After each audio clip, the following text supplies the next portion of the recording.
The U.S. Navy currently has 4 aircraft carriers out at sea. Now, that includes the recent departure of the USS Abraham Lincoln to warn Iran. Each ship carries about 5,000 men and women. We sent WDBJ7's Ashley Ann to learn what it's like to be a sailor.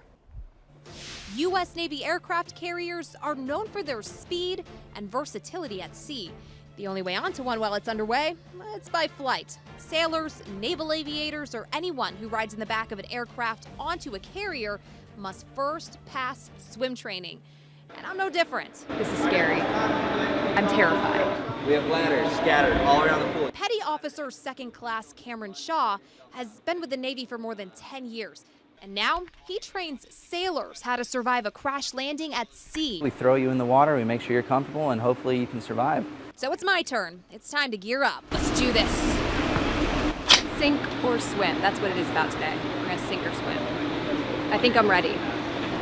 Each trainee is suited up in steel-toe boots, coveralls, an inflatable life vest, and helmet, all designed to make the training more realistic. A lot of the issues comes from comfortability in the water, and that's what we try and teach, that's what we try and stress. So in the water we go. Even photographer Andrew Christie had to get in on the training in order to accompany me on flights.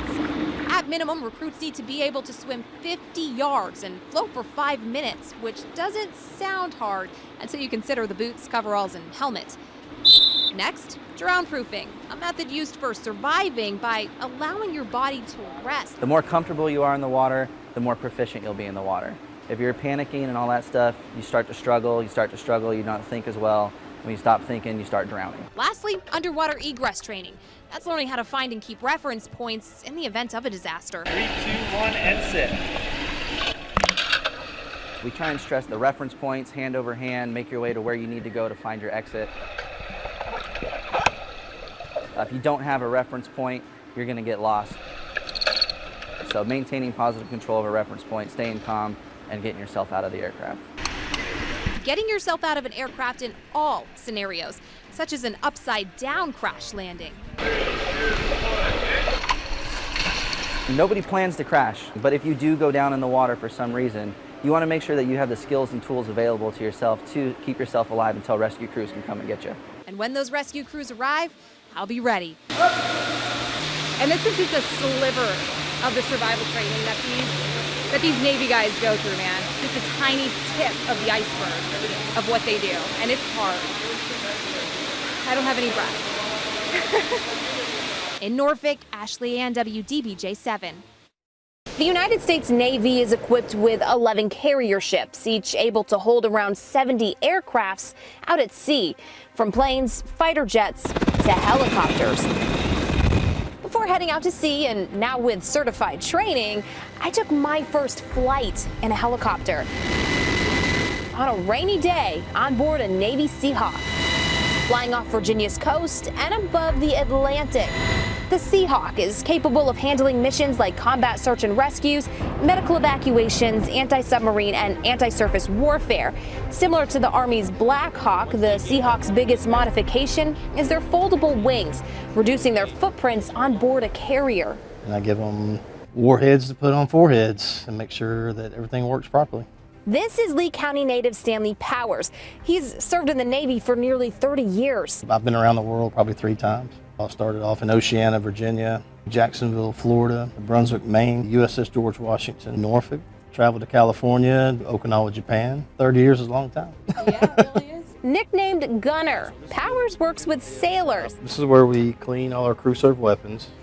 Making sure all helicopter weapons are assembled properly and ready to go.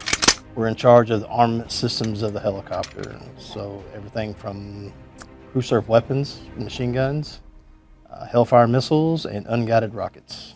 All the big things. All the big things. Pretty big The deal. things that go boom.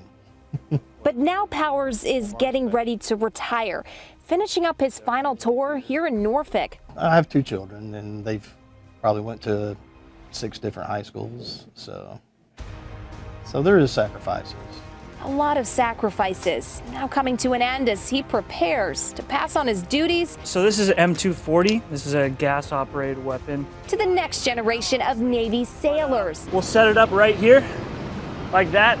and then the crewmen will be able to move it however they want to and shoot. This is Ordnance Technician JESS COUGHTRY. He's served for just over 4 years, and he's getting the best training to keep our country safe. So we can have 4 guns on the aircraft at once. Wow. So would you say he's ready to go? He knows what he's talking about. Top notch. Oh, thank you, Gunner. Appreciate it. And we appreciate their service. In Norfolk, Ashley Ann, WDBJ7. With all the necessary preparations and training, I finally loaded up onto a carrier onboard delivery or COD plane and took off. High above sea waters, photographer Andrew Christie and I flew nearly 2 hours over the Atlantic and finally on board. It's 1,096 feet long, stands 20 stories above seawater, and has more than 5,500 sailors on board. This is the USS Harry S Truman. Like all U.S. aircraft carriers, the Truman is described as a city at sea. That's because this Nimitz-class carrier is powered by 2 nuclear reactors, producing its own power and water. But it's also what's under the flight deck that lives up to this title. Nestled below, amongst tiny steel hallways, you'll find everything from a Starbucks appropriately named the Buck Stop, a convenience store, a Truman-dedicated museum, and even a dental office. When I bite stuff hard, it hurts. This is dental tech Zach Hilton. We do a wide variety of operative fillings, root canals, oral surgery, taking x-rays. Just about anything a dental office on land can do. Their motto here, if you can't bite, you can't fight. So dental treatment's actually very important because if anything was to go wrong, it could affect their jobs. So we're here to pretty much help the sailors keep them dental healthy so that they can perform their jobs in a great manner. Hilton grew up in Wise County. The small town Southwest Virginia boy says joining the Navy was an opportunity to travel. I've been to France, Portugal, Greece, Philippines, Singapore, Thailand, South Korea.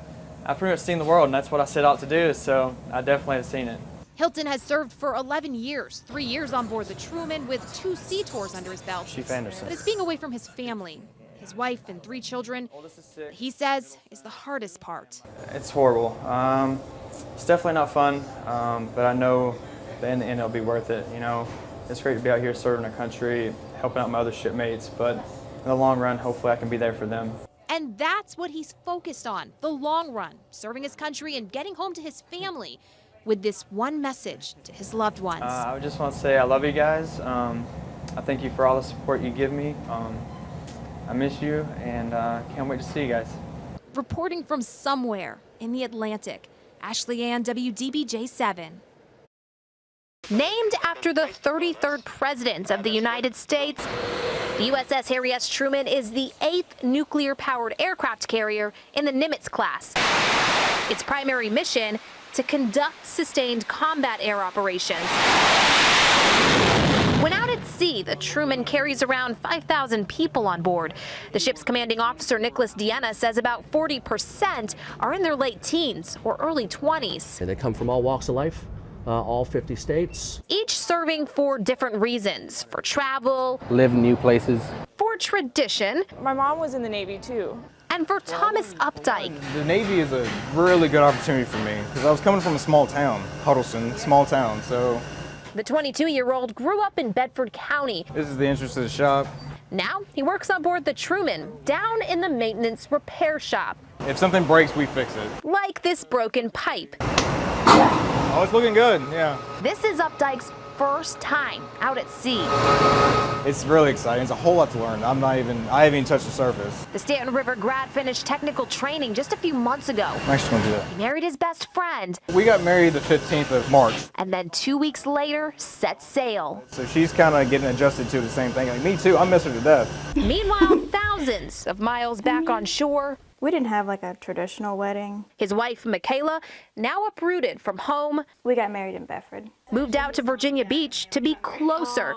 She's now learning to adjust to the military life. It's tough, you know, because that's what I sit around and I wait for is my phone to ding, you know, for an email to come through. But if they don't come through, I know I'll hear from them the next day. You can And use for this phone to Updike, call. his life on board is new, exciting. This is the ship store. And although he has friends, just like family on board, It's those back home he can't stop thinking about. I miss them? Oh, every single day. I wake up and I miss them.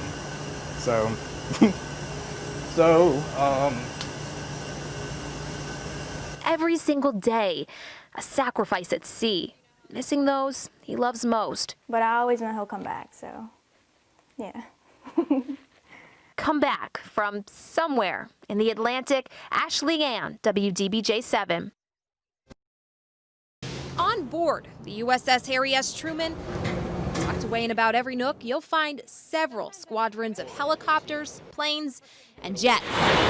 The Truman Strike Group just completed at-sea sustainment exercises by launching and recovering aircrafts, including after dark. It provides realistic training, honing in skills to make sure teams are ready to take on any mission. I work on all the hydraulics, flight controls, metalworking, stuff like that here. Virginia sailor Dakota Soul has been working on F-18 Super Hornets for nearly 10 years. This is what we do on a daily basis. We're down here. This is the second one we swung in 2 weeks. So The F-18 has been a part of the Navy's arsenal for decades, but soon they'll be met with the next generation of fighter jets. You notice you don't see any antennas, any rough edges on this. Everything's smooth. Now back on shore, I wanted to learn more about the F-35 fighter jets. Over the next 10 years, the Navy is getting 260 of the carrier variants to replace the F-18s.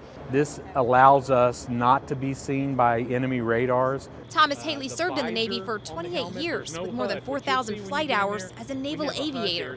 He says the F-35's technology is unprecedented in military aviation. A generational leap in capability in stealth, even from the F-22 on how we want to do stealth technology. Got you to go. So I took a shot at flying using the Navy's F-35 simulator. So that's exactly what we're going to do. Stealth gives the F-35 the ability to elude or greatly complicate an enemy's ability to find and destroy an aircraft using a combination of design, tactics, and technology. We want guys to be able to come back from the mission alive, and this is the aircraft that's going to allow us to do that in the Navy. Plus, the 4th gen aircraft that go with us on a strike, we're able to get them into the target that they couldn't get to before and get out of the target, and they can live also. So survivability for the whole carrier strike group. The Navy's first round of F-35s will launch in 2021, bringing those who serve at sea home safe.